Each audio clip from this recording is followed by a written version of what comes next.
It's Monday, May 20th, and I'm your host, Paula Hersey.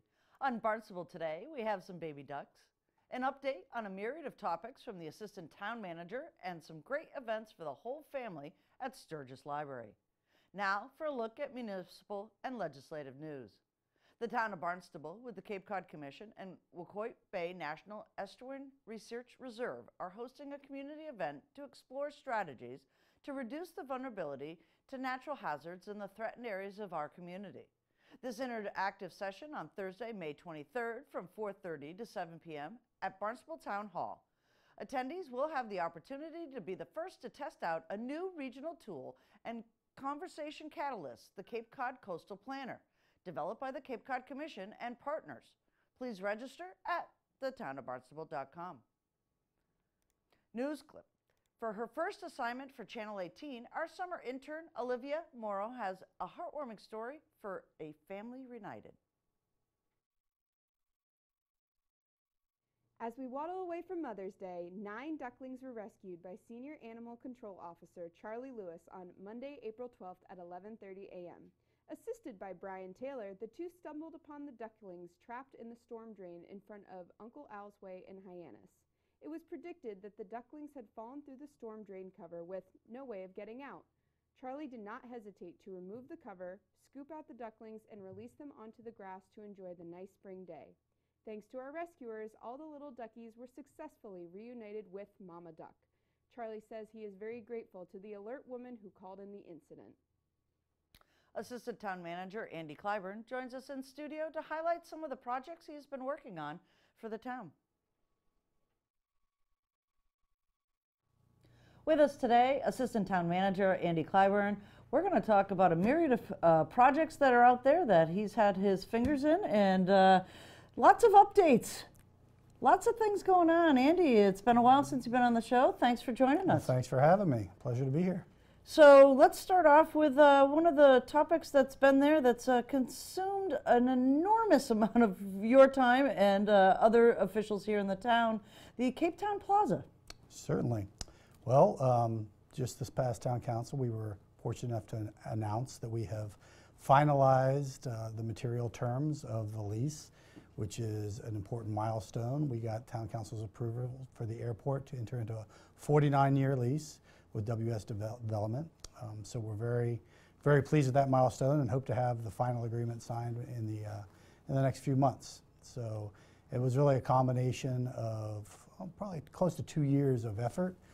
It's a very unique property. As you know, it's people tend to refer to as the Kmart Plaza. So it is a municipal piece of property, certainly an undervalued asset that we've had, that's controlled by the airport. So along with that, the airport has control. They have a lease. They actually have a current lease in place with WS.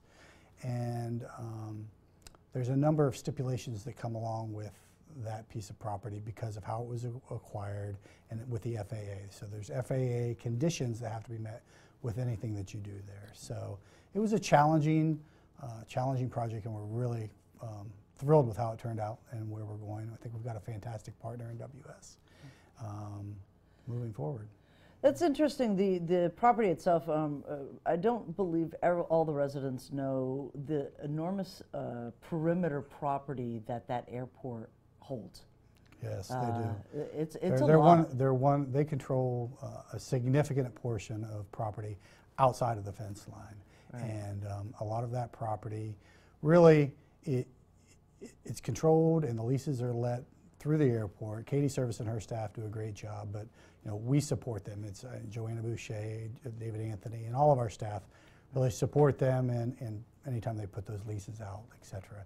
And this is by far the largest piece, and one of the most important pieces, obviously, being run on Route 132, being our economic center, and really the economic hub of the Cape, is a very important process that we went through, and we really appreciate WS's willing to work with us through that. I think it was unique for them as well. I mean, to start out, they currently hold a lease until 2024. So just to get to the point where we were going to negotiate a lease that isn't up for 4 years was rather unique. And Jim Crocker was instrumental. He and Eric both really helped us negotiate to the point to get the airport and the airport commission comfortable with going out that early in the process. And then, you know, Katie Service and I really took lead on getting the FAA involved and getting them comfortable with the idea of an agreement period where we go out and, you know, get a developer on board before the lease ends. And that's not something that's typically done. So we were very fortunate to be able to do that. And then the lease itself, it being a 49-year lease, is unique. That's something that typically the leases on the airport commission handles, but because of the term, you know, it comes back to town council. We are the airport's financial backstop, so and it's obviously important to us in that regard, but it's also important to us because of its location and being on that, you know, economic, you know, like I mentioned, the economic hub of the Cape. It was unique because WS, while they were negotiating a lease, a request for proposal for the airport, a ground lease, we weren't just interested in what they're willing to pay us for a ground lease, pay the airport for the ground lease, but we're also, the town has concerns. You know, one of our biggest concerns was Blythe.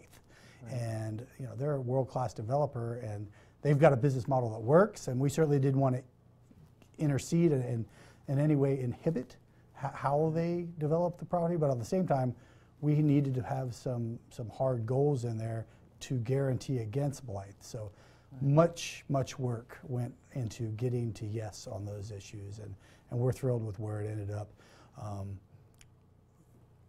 We have a $150 million deal. So to put that in relative terms, currently we get about $70,000 a year for that parcel. Certainly that's an underperforming asset, but we're going to get more, just for the ground lease itself, more revenue for the airport per month than we currently get per year. So it's significant. It really is going to ensure the economic feasibility for the airport for decades to come. It's really a windfall. And, you know, really for the town, we would be thrilled for a company like WS Development to come in and do this type of development on their own property or someone else's property and get just the new growth dollars. You know, we're looking to get a significant amount of money as they develop. If they invest $50 or $60 million of their money in the infrastructure, we would obviously get, you know, tax benefits from that. And not to mention jobs, et cetera, all of those ancillary things that go along with that. But to get that and then on top of it, be the landholder and be able to negotiate a lease that's worth $150 million is, you know, it's a grand slam home run. It's a grand slam, yeah. And we negotiated terms to where we also have a percentage, we're really partners, a percentage of their revenue. So the more money WS is able to make, the more money the airport will see as well. So that's great. And they've been innovative in some of their other properties off Cape, doing some different things with, you know, not making it just a total retail center, as they're adding some green space and they're doing some other innovative things to bring people there. Again, you said it's the economic corridor, so once they go in and do theirs, then you look at that as a ripple effect all the way down Route 132. Certainly. Fantastic. Yeah. Great work. Thanks. Yeah. And then there's Joint Base Cape Cod, who seems to be a partner in a lot of different things with the town now. They are. A lot's going on with Joint Base Cape Cod. Before joining the town, I was one of those commanders of Joint Base Cape Cod, so I'm pretty familiar. And I'm pretty excited with, you know, where we've been able to go with Joint Base Cape Cod. It's interesting. After I retired, you know, hearing a lot of the perception of Joint Base Cape Cod in the Cape Cod area, and you know, it's a challenge for them, I think, really to get out and engage the community and be partners in different things. You know, they go around annually and brief the different towns on what's happening at Joint Base Cape Cod. But there's really a desire there to work with, especially the abutting communities. But really, it's a regional asset, and that's how they view it. I know they've worked for years to try and bring in economic development, et cetera, mass development. The current executive director of Joint Base Cape Cod, Brigadier General Foe, has a vision of a premier law enforcement and first responder training facility. And that's very fortuitous for us in that, you know, we have the Barnstable County Fire Training Academy that's looking for a new home. So, you know, we were able to get an audience with Jack Units and his staff with the general, and the timing was fantastic, and they're looking at the possibility of relocating that to the base. And as part of that, it also opened the door to the police academy. So, you know, that somewhat went on a little faster pace, certainly faster than I've ever seen anything on base. Right. Within 6 months of those initial conversations, we have a Cape Cod Police Academy starting in July there, 45 new recruits. So that's fantastic. Chief Sonovan is overjoyed. Yeah, absolutely. Well, all the chiefs did great work to facilitate that. And I'm confident all the fire chiefs are going to do the same. And, you know, our first responders deserve a world-class training facility. And certainly there's a lot that goes on to bring that to fruition, but I think it's on the right path. And we can't thank the base enough for their willingness to work with us. The other thing going on at the base, for years, you hear often of BRAC, you know, base realignment or closure. And they're always working to BRAC-proof or to guard against BRAC, and part of that is infrastructure. You know, a lot of changes have occurred on base. Currently, there's a 102nd Intelligence Wing that doesn't need to be the landlord of so much land. They have it doesn't take rocket science to look at a map and see how large that facility is. And they have a massive amount of infrastructure that really they don't need anymore. And part of that is their utility system.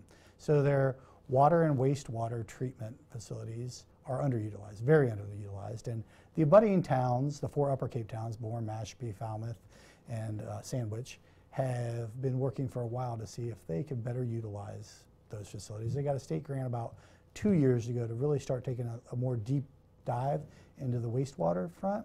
And we were fortunate enough in our conversation on some of these other issues to be asked for the town to join those 4 Upper Cape towns and really taking a hard look at future expansion capabilities of their wastewater treatment, and most importantly, effluent discharge. And that's the limiting factor on a lot is, you know, you can treat to a certain potential, but there's only so much land on Cape Cod, and sooner or later we're going to run up against, you know, capacity issues of where that effluent goes. And we were thrilled to join those Upper 4 Cape towns. We've been meeting monthly. Actually, meet with the managers again tomorrow. And a week from now, we have a large kickoff with EPA, DEP, et cetera, to really take a hard look and get the answers on, you know, what can and can't be done with regard to that effluent discharge. So that really long term could be a home run again for us. So. Amazing, and even just in the news this past week was their, I guess they're doing something with cybersecurity and UMass Dartmouth as well. So there's not only infrastructure, but there's jobs coming back to that facility as well. You know, their resources and their assets there are, like you said, all of Cape Cod. They are, and they were just to see that they are willing partners. I know that's always been a struggle for them. It's well, that's behind the gate type of thing. That's behind the fence. That's scary base, and it's really good to see some progress made in that regard and some actual tangible projects being completed and partnerships being forged. And I'm very optimistic. And a little bit, just to back up a little bit, the ability for us to find some solutions for sewer and wastewater. You know, as people talk about, you know, laying pipe. Right? We all understand how much that costs. Well, we don't know how much it costs, but we have a lot, right? Yeah. But being able to maybe go in a different direction than down 28 for those western villages, for Cotuit, you know, the Three Bays region is really one of those areas that is being addressed. It has to be addressed. And being able to have a second solution sort of at our fingertips is really critical to the town, isn't it? It is. Well, I think that we know that we need to look at all approaches. Sewering is one solution. We're going to be looking at alternative solutions as well. And I know you've got Dan Santos and Rob Steen coming in here doing PSAs, really explaining all of that. And we're very fortunate to have that professional staff as well as Mark Ells, you know, that really know that. And we had a extensive public outreach with the RAC committee, and you know, to get that 208 plan, and we're on the precipice of getting that submitted in the upcoming months. And I really think that, you know, where we're suggesting sewering should go, that is a solid plan, and I don't know that this will change it, but it could change the phasing of it, certainly.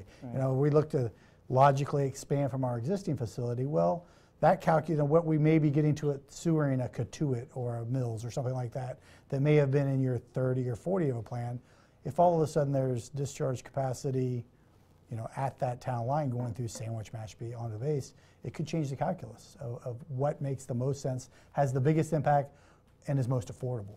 Right. So, I really, we're excited. It's just another option out there to help solve a very, very large problem that we're all facing. It's not just us. And to have a regional approach, we're excited to join those 4 towns. We're currently working on a joint powers agreement so we can, work together in however we engage the base, and to use each other's right-of-ways. I mean, we don't abut the base. That's always kind of been we tap dance a little bit because the abutting communities are typically the ones that work with them. So it's been great to join that conversation, and all of the towns have been very excited to have Barnstable join that. We've been planning for wastewater needs a lot longer than many of those, and we've been committing resources. Again, a tribute to Jim Crocker and those before that really created our fund. We've been working towards having funds available to really get after sewering. So those towns are very happy to see us join. And in fact, Sandwich, I think this upcoming town meeting this Monday, we actually have articles on there for easements. So this is real. We're really making progress and getting after. So if this does materialize, we're going to be able to move forward expeditiously, which is great. We're going to call it a fluid plan. There you go. I like it. Excellent. Thanks so much for joining us, Andy. You bet. Thanks for having me. Libraries are the hub of every village. Not just a quiet place to check out books, Sturgis Library has a jam-packed calendar of activities for the whole family. Your local library is a hub of activity year-round, but more so as the spring and summer really heats up. With me today, Corey Fahrenkopf from Sturgis Library. You've got some pretty cool events coming up for the month of May. Thanks, Paula, and thank you for having me today. This is awesome. We love when you come out to Sturgis Library. So yeah, we've got 3 major events I want to talk about. So the first is we've got our 2019 seed drive, which a lot of libraries around the Cape have seed libraries. So patrons from the library can come in, they can donate seeds, they can pick up seeds. So if you're looking to grow tomatoes or grow beans, you can come here and grab a packet for free and plant them, and ideally it's a good way to start your garden. But the seed drive is basically we're looking for people in the community who may have extra seeds from last year's harvest, or may have bought a bunch of seeds and don't have enough space to plant them all, or for any reason you have extra seeds. We're looking for donations so that we can really get this program up and going. So that's our seed drive. And what's the benefit of that for the library? People coming in and donating seeds and getting seeds. How did the library get involved with something like that? It seems kind of off the realm of what you do. Yeah. I guess the way that the library benefits from it is it gets more foot traffic in the door. People would hopefully take up more books on gardening, on farming, on seed storage and stuff like that. But more so, it's important for the community. It's not really we don't do a program like that with the thought of how can this benefit the library? It's more of what does our community need? What are they searching for? How are they not getting this sort of content or this sort of program from other sources? And libraries are kind of looked at as a community center these days, more than just a place that lends books. So that's kind of the role we're playing there. Fantastic. What else you got coming up? What else we got? We got the best named program so far. It's My Birdseed Brings All the Birds to the Yard, attracting native birds on Cape Cod. It's Tuesday, May 14th, 2019 at 6:30 p.m. So once again, it's May 14th at 6:30. So Stephanie Ellis from Wildcare is going to come in and talk all things birds, mostly about how to attract native birds and migratory birds to your yard, how to plant native plants in order to support them, looking into what kind of trees produce berries or produce nuts or produce thistle, I guess, for certain types of birds, how to plant them in your yard, how to sustain this environment that will attract birds, because having feeders is awesome and that'll attract birds, but a lot of migratory birds will be much more excited to come into your yard and be like, "Ooh, you got a wild black cherry. I like eating those." So she'll talk about that. She's going to talk about, yes, bird feeders, what different types of seeds birds like, creating home space for birds because they really need nesting areas. She's also going to talk about how to identify fledgling birds that might have fallen out of a nest and who to call when you see that, and also caution you away from approaching certain birds if you see them. So you're gonna get a very wide view of all this sort of stuff. And she's bringing Nickerson, the one-eyed owl, to hang out with us for the day. I think he's a screech owl. He's an eastern screech owl. So there will be a live owl at this program if that entices you. I'm insanely excited that we're gonna have an owl hanging out with us. That and the last program that you have, I find fascinating. It's a little out there, but ancient farming? Yes. So the next program we're going to talk about is called The Lost Secrets of Ancient Farming Culture. It's a history/folklore lecture by Ben Gagnon. It's going to be Tuesday, May 21st at 6:30 p.m. So Ben Gagnon is an award-winning journalist. He's been studying this for years, and he's writing a book about it now. But he's basically going to be talking about how all around the world there are tons of famous religious and cultural sites. You look at like Stonehenge or different areas in South America. And he studied the migratory patterns of birds and figured that almost all of these major religious and historical sites are connected by bird flyover.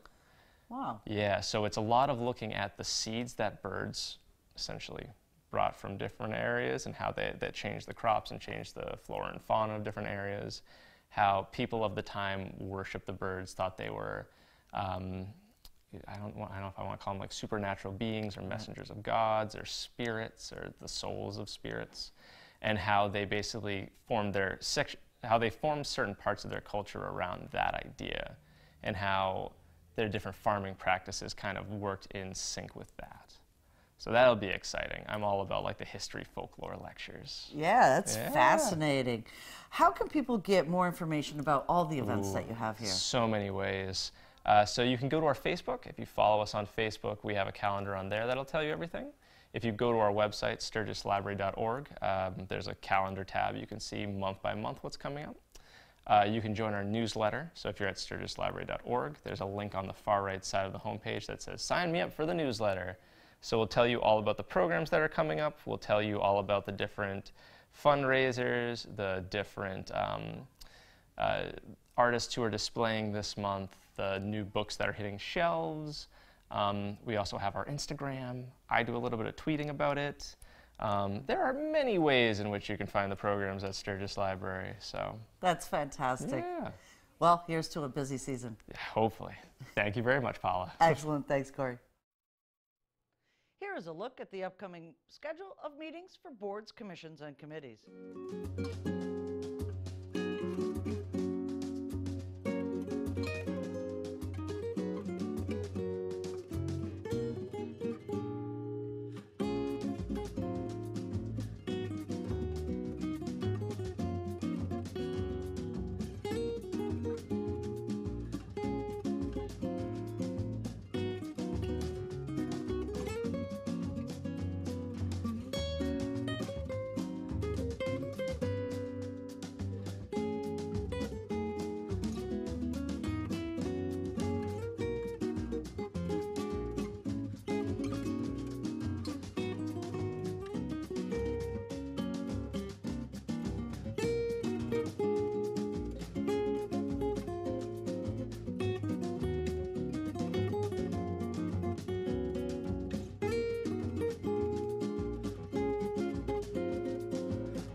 Up next, things to do, places to go, and people to meet. Neighbors Helping Neighbors, the Housing Assistance Corporation Big Fix Fix-a-thon, celebrating its 10th anniversary back where it first started, right here in the town of Barnstable.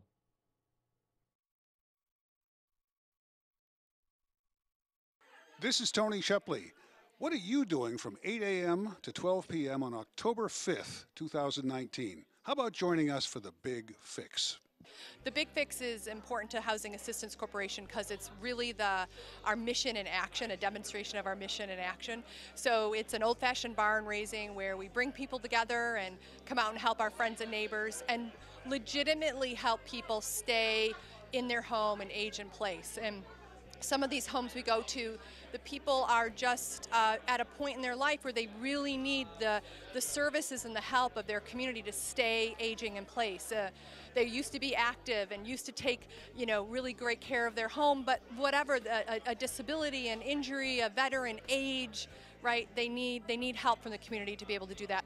As I say to all builders, we've been very fortunate on Cape Cod for quite a few years in that we've all been very busy and we've all been able to find good jobs and we've all been making money. So to that I say, hey, let's take some of that money and let's give back. There's always people out there that are less fortunate than we are. There's always people out there that need our help, and we're the people to go out and do it. And so, and for the most part, I think we found that the building community on Cape Cod wants to do that. They want to help and they want to do things that make the community better. It's definitely, for me, the most exciting event of the year, and one of the reasons is because of all the participation we have. I work with a group of about 40 people from Cape Cod 5, and that's really important and big for us. It's also great not only to see the homeowners and the pride that they have in their house and how happy they are, but also in the beginning of the day when everyone gets together, hundreds of people. This year in Barnstable, it'll be at Barnstable High School. That's quite a sight to see everyone there ready to help, all excited, and so that's something that I always look forward to. I've been very fortunate in my life. I've always had a job, I've always had a house, I've always been able to do stuff, and to me it's just time to give back. And it feels good walking away knowing that you've accomplished something for somebody else.